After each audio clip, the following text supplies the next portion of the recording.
From today, we will start your experiments of experimental physiology. You have already been taught about all the instruments that will be used in the experimental physiology. From today onwards, we will start with the experiments. Your experiments on experimental physiology is divided into two sets.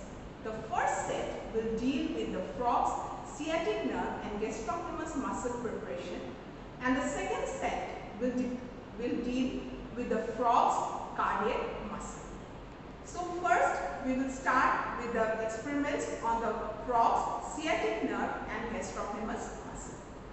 Now before going into the experiments, we have to know how do we have to dissect out the frog so that we can get the frog's sciatic nerve and the gastrocnemius muscle. Now the dissection process is of three steps. The first step is the stunning. The next step is picking, and the third step is your dissection proper.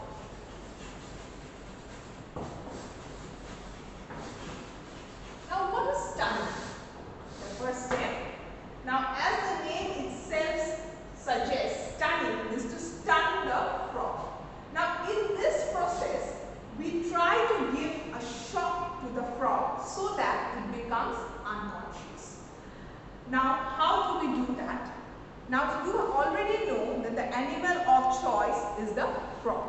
So you will hold the frog's hind leg, okay, and on the dorsum of the frog, that is the dorsum of the frog, you will try to hit the head of the frog hard on any surface. This way. So when you give a sudden stroke to the frog's head, it becomes unconscious. Now the stroke should not be so hard also that it breaks the cranium, and it should not be so light also that the frog does not become unconscious. Now here you may ask me a question, why am I using this method rather than using anesthesia? Now by giving anesthesia also, the frog will become unconscious, but anesthesia will also affect the working of the vital organs. Now your experiments on experimental physiology is to study the function of this vital organs. So if by anesthesia there is an effect on this functioning, the experimental results will not be proper. Therefore, we use this mechanical method of making the frog unconscious rather than using anesthesia. Now after stunning, the next step of dissection is your picking. Okay. Now the picking, as the name suggests, we have to pick the frog. Now while picking the frog, it means that we try to destroy the central nervous system of the frog. Now how is that process of picking done? Now for picking to be done, you need an instrument which is known as a picking needle. Okay, this is a sharp metallic rod. Okay, now when you have to do picking, you have to hold the frog in your hand and you have to bend the head.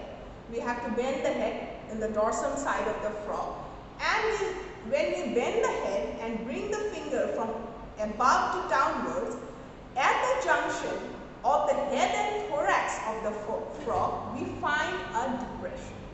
So that depression is the point where there is the junction of the brain and the spinal cord of the frog. So what we do, we insert the needle first downwards, and once we insert the needle, first we will feel the resistance, then we will not feel any resistance. The point where there is free of resistance, that means that we have entered the central canal of the spinal cord. So once we enter the spinal cord, we will rotate it so that there is a breaking of the spinal cord. Then we will pull the fitting needle above and we will insert it towards the cranium and will cause the breaking of the cranium. Now the pitting is done, as I have told you, to cause a destruction of the central nervous system. Therefore, the organized animal does not function, but all the vital organs will continue to function for some time. Okay, so that is the pitting. pithing, that is the destruction of the central nervous system. Now how will we know that the pithing is complete? Now you see, when I show you the video, you will see that at first when the frog is held by your hand and the needle is inserted, all the limbs will keep on moving. But once the central nervous system is destroyed completely and all the reflexes have been abolished, you will find that the leg of the frog becomes flaccid. So once the legs of the frog, hind legs, becomes flaccid, we come to know that pithing is complete. Now the next part is the dissection proper.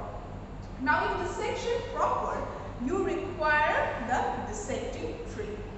Now here the tray that we use is, you can see it is made up of paraffin. It is covered with paraffin. Now why it is made with paraffin? So that when we will lay the frog here, because it is covered with paraffin, we can easily fix this frog with the tray. Okay, with some pins you can easily place it, and so the dissecting area becomes clear. So for the dissection proper, you have to lay the frog flat with its back facing towards you. Now next I will show you the video which will show how the dissection proper is continued. Now coming to the dissection proper, you will see the frog is held with his head bending, and you see the first is the pithing, the process of pithing. The pithing needle, if you see, it is inserted into the junction of the head with the thorax, and you see the frog's limbs are moving, you can see. So first it is moved towards the cranium, and it is in a rotating manner, and then it is brought back into the spinal cord. Now because of the rotating manner, it causes a breakdown of the cranium. You see now the limbs have become flaccid, so the pithing is complete. Now the frog is laid on you can see on the dissecting tray. Now here the dissecting tray is not covered with the paraffin wax, but our dissecting trays, as I have shown you, is always covered with paraffin wax. The frog is laid with his dorsum back and the back facing towards you. Now here actually the limbs of the frog should have been fixed with the needle so that you get a wider area for the dissecting of the frog. So in our case, we try to fix the frog in this fashion. Pull the limbs out and we try to fix it this way so that you get a larger area for dissecting.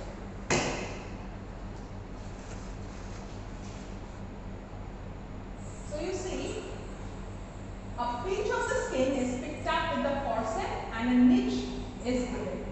Now once the niche is given, if you had seen before the niche, after the niche was given, with a dropper some fluid was given.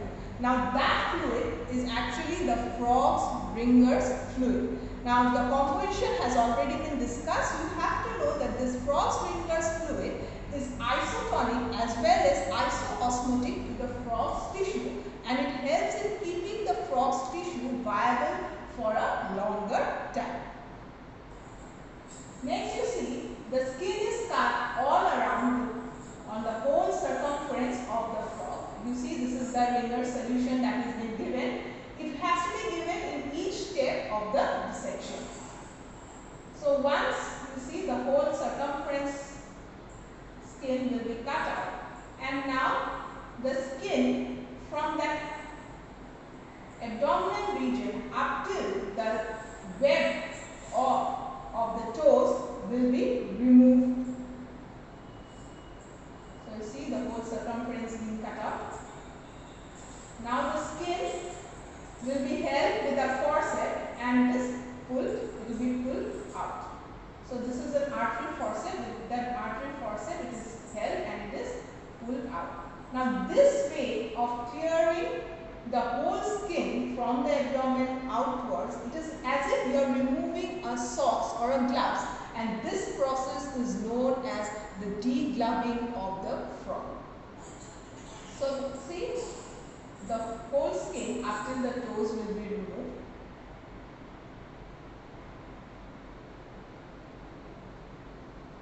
So once the whole skin is removed,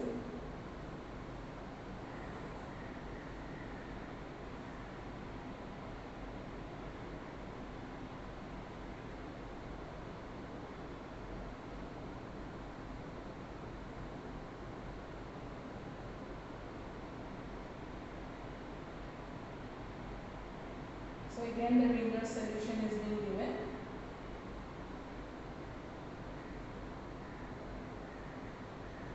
Now once this removed, this part that is held now, this is known as the Euro style. This is known as the Euro style of the frog. Okay, so this is the end part actually of the sternum of the frog. So this is held and it will be cut out. And it is cut out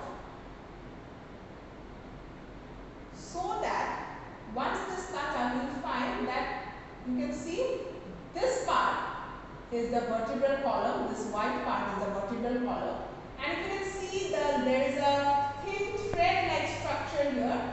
This is the sciatic plexus. So what our aim is to clear the origin of the sciatic nerve. So all the abdominal organs which are present or which are covering this plexus has to be removed. So they are pushed forward, and you can see now the origin of the sciatic nerve from the vertebral column is very, very clear. So again the Ringers is given. So once it becomes clear, you will give a cut, or we will cut the vertebral column and the whole part of the vertebral column 2 centimeters above the origin of the sciatic nerve. If you can see, this is the origin of the sciatic nerve. This is the region where we will give the cut. Now the cut, since this is a bone, we have to cut it with a bone cutter so that there is no crushing of the bone. So you cut it out. Now once it is cut, we want to preserve the animal, that means so that we can do more and more experiments on one single animal. Therefore what is done is that the vertebral column is cut in between so that we get 2 sets or 2 specimens of frog sciatic nerve and gastrocnemius nerve muscle preparation. So you see it is cut in the middle.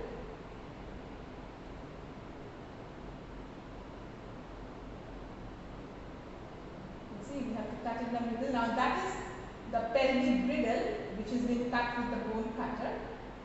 And you see we have 2 pieces. One piece is kept in Ringer's solution and the other piece has to be now dissected out. So this is the tendon for the gastrocnemius muscle. We will pass a ligature just below the tendon of the gastrocnemius muscle so that it is preserved during the rest of the dissection. So you can see a ligature has been passed. Okay, now once the ligature is passed, that tendon will be separated from the remaining bone and the muscle.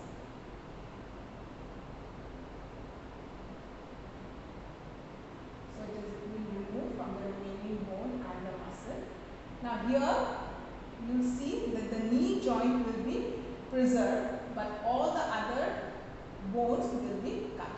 Now one thing you have to remember here, that though in this video they are showing that they are holding the nerve with or they are touching the nerve with the metallic scissor, but in our lab we never touch the nerve with a metallic scissor. We have a glass rod or a nerve holder to hold the nerve. Now why we do not have to touch it with a metallic scissor? Because once you touch it with a metallic scissor, the static current that is present in the metallic surface will pass through the nerve and cause a stimulation of the nerve.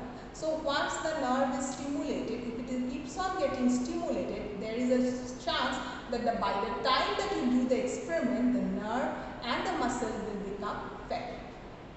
So we avoid using the metallic structure. Now you see that is the origin of the nerve, so that all the surrounding muscles, fascias, all will be cleared out so that we get a clear nerve muscle preparation.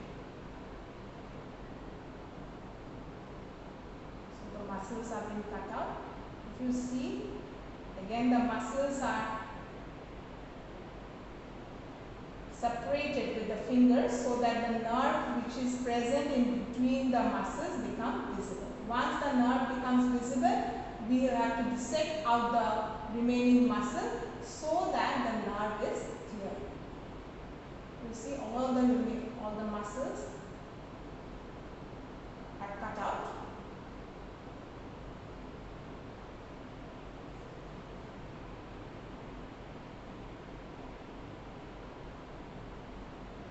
So if you see, this is the tendon of the gastrocnemius muscle, this is the gastrocnemius muscle, and this white part is the sciatic nerve. So you remove all the extra tissues, but you let the knee joint, you let it remain. Now why is the knee joint, why do we keep the knee joint? So that it helps in fixing the muscle to the myograph bone. So we'll remove the, and also we'll cut a part of the vertebral column, whichever is not required. So we keep on giving linear solution to make it viable, and that is the dissection complete. So here after dissection we find that the structure, how it appears, we'll find that this is the one half of the spinal cord. You will find the sciatic plexus, the sciatic nerve, the gastrocnemius muscle, and the tendon of the gastrocnemius. Okay, so this is the preparation that you will get.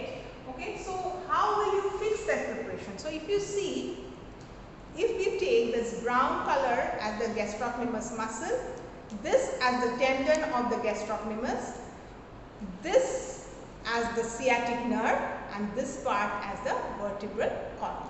So how do we fix it? Okay, how will we fix it in the board?